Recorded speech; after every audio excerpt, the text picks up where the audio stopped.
আতঙ্কের ৬৪তম পর্বে তোমাদের সবাইকে স্বাগত জানাই। চ্যানেল নাম আতঙ্ক হলেও আজকে থাম্বনেল দেখে নিশ্চয়ই বুঝতে পেরেছো যে আজকে কোনো ভৌতিক ঘটনা তোমাদেরকে আমি আজকে শোনাবো না। আজকে যেটা শোনাবো সেটা হচ্ছে এক অলৌকিক অতি প্রাকৃতিক ঘটনা। কেন বলছি সেটা ঘটনা শুনলেই বুঝতে পারবে। তবে ঘটনা শোনানোর আগে বলে রাখি যে নিছক গল্প শোনার আনন্দে এটাকে গ্রহণ করো। আমার গল্প বা আমার ঘটনা বিশ্বাস করতেই হবে এমন কোনো কিন্তু কথা নেই। তবে আমি যে বিষয়ের ওপর ভিত্তি করে আজকে এই ঘটনাটি তোমাদের শোনাবো, এই রকম অলৌকিক অতিপ্রাকৃতিক বিষয়ের ওপর ভিত্তি করে অনেক জায়গায় অনেক রকম ব্যবসা, মানুষ প্রতারণার ফাঁদ তৈরি হয়েছে। তো সেই সব দিক থেকে আমার ঘটনা বা আমার চ্যানেল কোনো দায়ী কিন্তু থাকবে না। বেশি কথা না বলে চলে আসি ঘটনায়। তার আগে বলবো, যারা আমার চ্যানেলে নতুন আছো তারা প্লিজ চ্যানেলটাকে সাবস্ক্রাইব করে দিও, আর যারা পুরনো শ্রোতা বন্ধু তারা লাইক, শেয়ার এবং কমেন্ট করতে যেন ভুলো না। আজকের ঘটনাটি আমি যেটা বলতে চলেছি সেই ঘটনাটি আসলে কালেক্টেড, আমি শুনেছিলাম কারোর মুখে। সেই ঘটনাটি সুন্দর করে তোমাদের সামনে উপস্থাপন করছি। অনেক বছর আগে এক মহিলা অফিসার, আইএস অফিসারই ছিলেন তিনি যাচ্ছিলেন এক প্রত্যন্ত গ্রামে কোনো সরকারি কাজে। কিন্তু যেই অঞ্চলে তার কাজটি ছিল সেই অঞ্চলে যাওয়ার জন্য রাত্রিবেলায় তাকে ট্রাভেল করতে হচ্ছিল। তিনি প্রাইভেট গাড়ি নিয়েই যাচ্ছিলেন, কিন্তু যে রাস্তা দিয়ে তাকে যেতে হবে হঠাৎ করে তারা ড্রাইভার বলেছিলেন যে ওই রাস্তাটা নাকি ভালো নয়। রাজনৈতিক বিভিন্ন ঘটনা, খুন খারাপি, ডাকাতি, বিভিন্ন রকম কিছু হয় সেখানে অফিসার সাধারণ মানুষের মধ্যে কোনো পার্থক্য নেই। বিপদ সংকুল একটা স্থান ওইটা। তো দিনের দিকে গেলে বোধহয় কাজটি সুবিধা হতো। আর সবথেকে বড় কথা, আইএস অফিসার নিজেই ছিলেন একজন অল্প বয়সী মহিলা। সেক্ষেত্রে নানা রকম বিপদের শঙ্কাকে ড্রাইভার কিন্তু উড়িয়ে দিতে পারছিলেন না। কিন্তু সেই মহিলা অফিসার সেটি শোনেন না, বলেন দরকার পড়লে আমরা পুলিশের সাহায্য নিয়ে নেব, কিন্তু ঘটনাস্থলে তাকে পৌঁছতেই হবে। যাই হোক, তারা এগিয়ে যান নিজেদের গন্তব্যস্থলের দিকে। রাত্রি প্রায় যখন 11টা বাজে, স্থানীয় পুলিশকে আইএস অফিসার ফোন করেন যে আমরা ওই অঞ্চলের ওপর দিয়ে পার হব, আর ঘণ্টাখানেকের মধ্যে আপনারা প্লিজ ওই অঞ্চলে থাকবেন যাতে আমাদের যাতায়াতের মধ্যে কোনো অসুবিধা না হয়।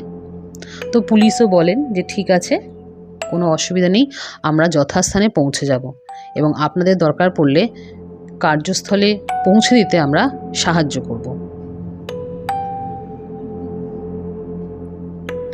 এরপর আধ ঘন্টা কেটে গেছে। হঠাৎ করে গাড়ির ইঞ্জিন ফেল করে যায়, কোনো কাজ করছে না। অনেক চেষ্টা চরিত্রের পর যখন গাড়ির ইঞ্জিন চলছে বা ইঞ্জিনটা ঠিক হলো, তখন দেখা গেল গাড়ির স্টিয়ারিংটা কিছুতেই সোজাভাবে যাচ্ছে না। কোনো ঝড়, কোনো হাওয়া, কোনো কিছুই নেই, কিন্তু অটোমেটিক সেই আইএস অফিসারের গাড়ির স্টিয়ারিংয়ের চাকা উল্টো দিকে ঘুরছে, যেন মনে হচ্ছে অদৃশ্য কোনো হাত স্টিয়ারিংটাকে সোজা রাস্তা যেতে বাধা দিচ্ছে। গাড়িটিকে সে অন্য জায়গায় ঘুরিয়ে নিয়ে যেতে চাইছে।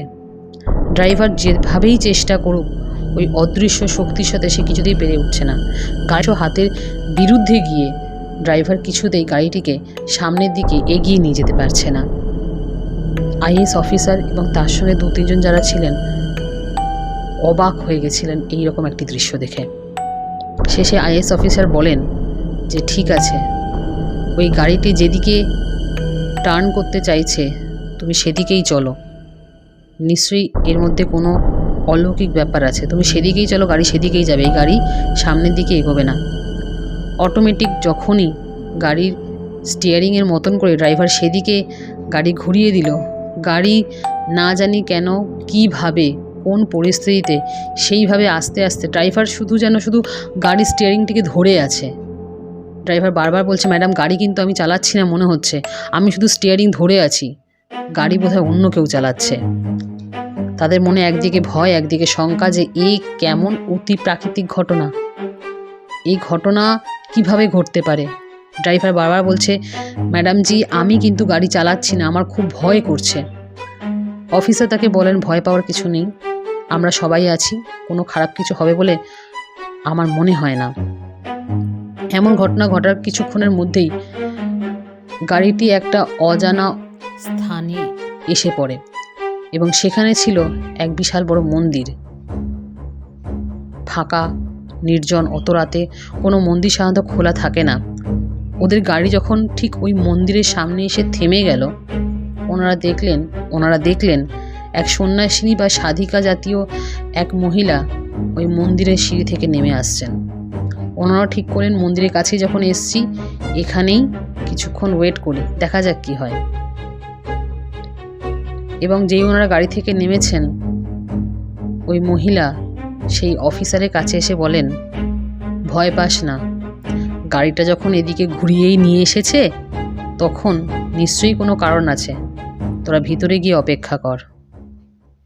এই কথাটা প্রত্যেকেই শুনল। ওর মুখ চাওয়াচাই করতে করতে যখন ওই মহিলাকে জিজ্ঞেস করতে যাবেন কিছু, ততক্ষণে মহিলা কোথায় যেন মিলিয়ে গেছেন। সেই মহিলাকে আর দেখা গেল না।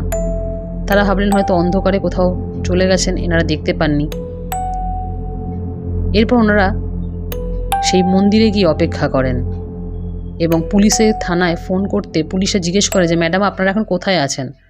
ওনারা বলেন যে আমরা এই লোকেশনে আছি, এরকম একটা মন্দির আছে।